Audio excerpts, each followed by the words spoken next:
Bah, what's shaking? Got my laundry hanging up in the back there. Well, how's everybody's long weekend? Yeah, mine was okay. Not long enough, perhaps. I did have 4 days off, so I don't know about anyone else. I did watch a little bit of YouTube and seen a couple guys that were still over the road. And yeah, I remember those days. I remember those days. Birthdays, Christmases, holidays, being over the road, not getting home. Yeah, I would like to say those days are behind me, but I guess you never really do know what the future has to hold. I sunk my teeth into some trucking YouTube there yesterday, first day back to work. So we're looking at Wednesday right now. And,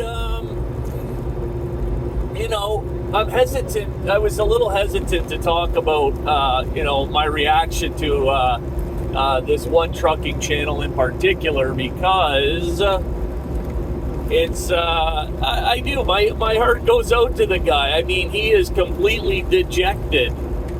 Not rejected, but dejected, right? He is completely, beside himself. He's got this whole situation going on at Swift. And, I gotta say, when I was watching the video, it reminded me of quite some time ago. I don't know, maybe a year, I'll say. A year ago, watching a video that Mother Trucker made, and he actually went to Swift, and he's talking with all of these, people that are running Swift, and Swift was going on about how safe they are, right? How many changes they've implemented into their safety strategy, and so on and so on, and Mother Trucker is just like, oh yeah, Swift is, and I had made a comment on that video. This is before I had a channel. I had made just a comment saying, well, yeah, Swift implements all of these things into their safety program until they need to pull that load. Then they'll hire anyone to pull that load down the road if the price is right, because that's what that's what the whole company boils down to, is lining the pockets of their shareholders. And the comment got a little bit of traction, but never got a response from the person who made the video. But it's true. And that's the case with all of these megas, right? Is that they could care absolutely less about whether or not you're able to take care of you and your family and your responsibilities. Their responsibility is to ensure that their shareholder price is inflated and that everything looks good on paper.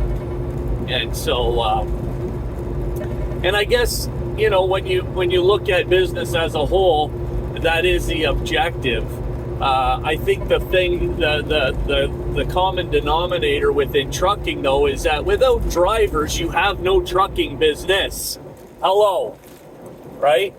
And I think there's a lot of companies that have lost sight of that, right? Especially in this, where trucking is right now.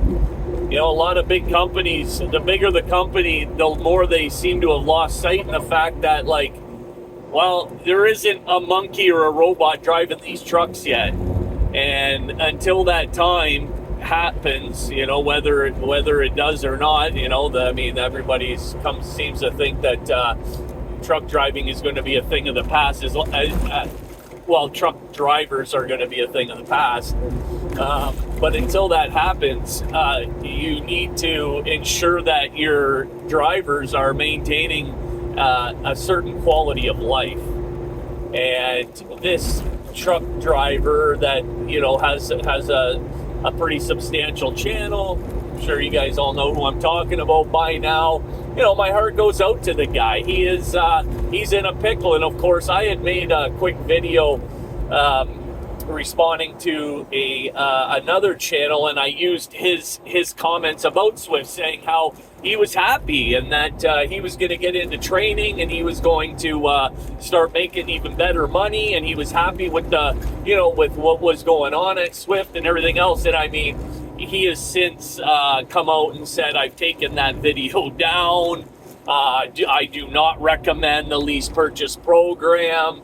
And do not come over here unless you want to come over as a company driver. And here's the thing about it, right? Is that it goes back to this whole idea that lease purchase, you know, truck rental, these leasing truck programs that these carriers have devised are not in the best interest of the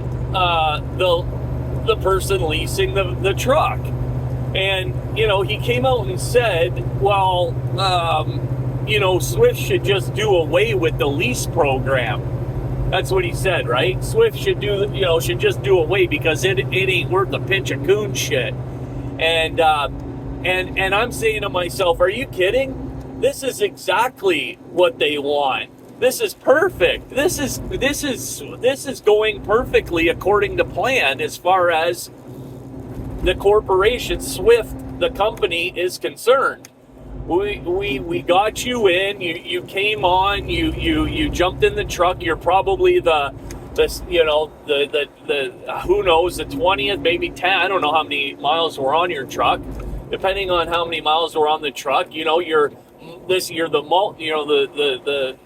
had several other drivers get into that truck and make the truck payments. You turn that truck in after you're done repairing it and after it's ready to go down the road again. And we're going to put another lease purchase sucker in that truck, and on we go. And we're going to continue to go on like that because that's the program we've created. It was created specifically it was tailor-made to suit the needs of the company, not the driver. And I don't understand. Since the beginning of this channel, I've made videos saying, listen, you think that these programs are actually tailored to suit the needs of the driver? Of course not. Nobody's doing anybody any favors out here, right? Nobody's doing anybody any favors out here. And if they can get a program to where they can get, you know, 2 drivers into that truck, say every 6 months, they got to turn that truck around and put another driver in it, and maybe it doesn't have a driver for 2-3 days or a week or something like that throughout the year, and that's perfect to them.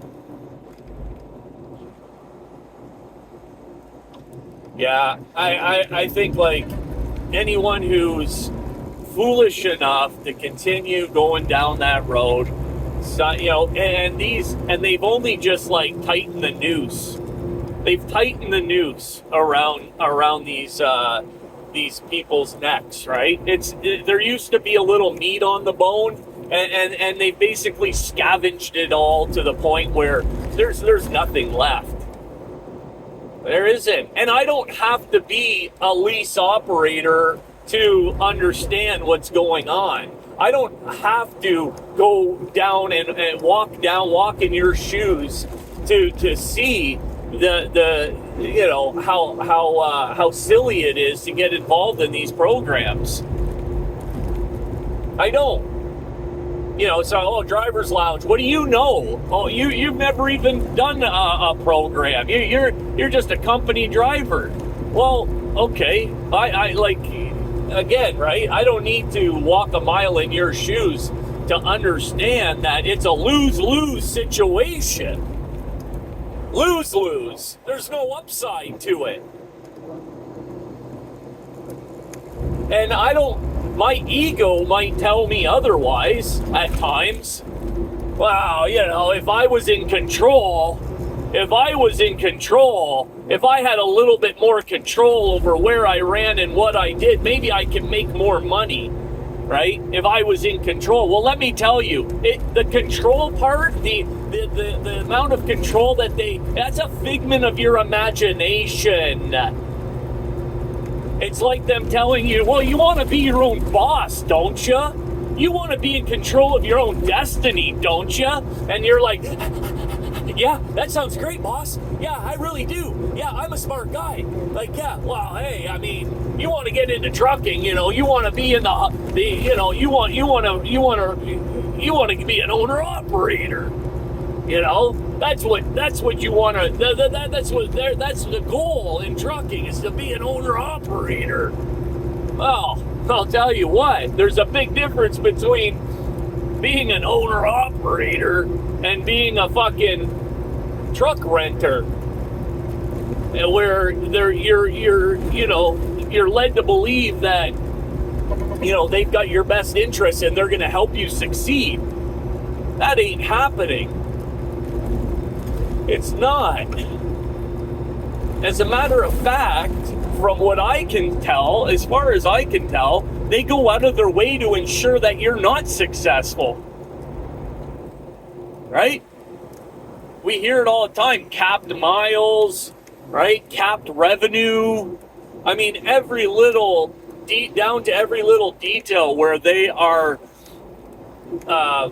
scavenging the load board that you have access to, as this person put it. They cherry pick the load board, and then there's nothing left, and then you're left, to basically, you're a fucking company driver. They call you up and they're like, I got a load for you, and you're like, okay, great. I've been sitting at the truck stop for 2 days. I'll take anything. Like, get me the fuck out of here. Spending your own, on your own dime. And so you tell me what the difference is. You can't book your own fucking loads, right? There's no negotiation in the price of you can't negotiate the price of the load, right? And so you tell me what's the point? Where's the upside of it? They get you to a point where you become so desperate, right? So desperate just to start earning, that you're basically going to take anything, and you're left with no options. And I think it's disgusting, right? It is disgusting. I look at another channel, been on with another mega for about 6 months, and he makes a video the other day or a couple days ago, something like that, saying, like, I'm not happy with what's going on, and I'm looking for some advice, and should I take because it's one of these programs where you lease the truck from one company, and then you put it on with that carrier, but you can take the truck wherever you want, and yada yada, right? And so I'm looking to move my truck over, and it's like, okay, if you were going to move your truck over and, let's say, go from dry van to reefer or flatbed or some other, tanker, intermodal, something like that, maybe. But if you're going to go from pulling a dry van to putting your truck on with another carrier pulling a dry van, and you think the grass is going to be greener, it ain't. That's my opinion. And the only thing that's going to cost you is time and money. Changing companies, right? I mean, that's my opinion. And then you've got, of course, when you move or change or do anything different, you've got to you start at the bottom. You're all of a sudden now you got to get used to a whole nother system. That takes time, and so that's costing you money, right? Anything that's taking time is going to cost money. And basically you're going in to another situation where you only know what they're telling you, right? Just like this individual that went over to Swift and everybody told him, what are you doing? Why would you do that? And he's like, oh, I gotta swim in the water to know that it's deep. Why? There's people that have swam in that water before you, sir. And they're telling you, don't go over there. The water's not only deep, but it's a fucking strong undercurrent, and it's going to drag you down. But quick. Well, no. I'm a pretty good swimmer. Well, okay, I'm a pretty good swimmer too. Right? But I don't want to fucking tread water for the next. It's like, come on, guys. Come on. You know, dreams for sale. I got dreams for sale. I'm going to sell you a dream. You want to be an owner-operator, don't you, kid? Yeah, I do. I want to be an owner-operator. Well, come on over here. You know, and what's that expression we learned when we were kids? If it's too good to be true, fuck, you know it's too good to be true. Period. Point blank. End of story. You don't need to even fucking see it to believe it. Well, that sounds too fucking good to be true. Well, fuck yeah, because it is. And they've got this marketing scheme down pat. You know, they entice these people that have this, you know, inflated sense of being. Well, you know, the people before me couldn't do it, but fuck me, I can do it.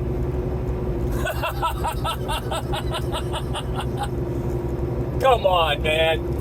Let's just get let's just all get back to reality. Let's all get back. Let's get grounded here. I'm not trying to, be overly critical but, you know, what exactly is it that entices right now in the current situation that trucking's in? What is it that is the gravitating force that makes you believe that, you know, this is going to be something worthwhile? It's going to be profitable, because that's if you're just sitting, you know, out here so you can tell people at the fucking truck stop that you're not a company driver. If it's just your ego, then I don't get it, man. I really don't. And I would love for somebody to explain the upside to me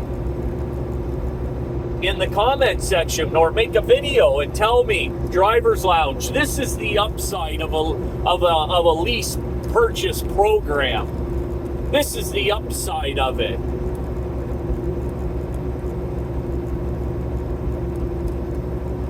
Now, I've had people, I can count on one hand how many people I've had in my personal comment section.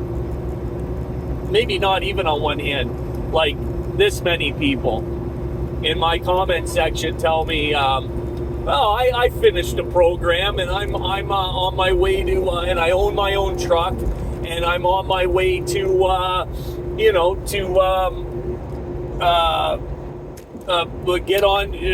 get into another program.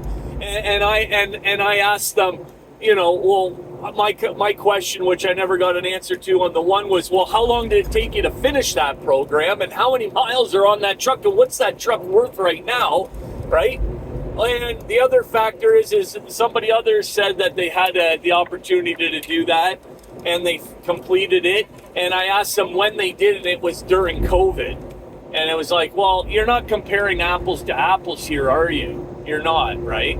Because we're not living in the same, we're not operating under the same set of circumstances.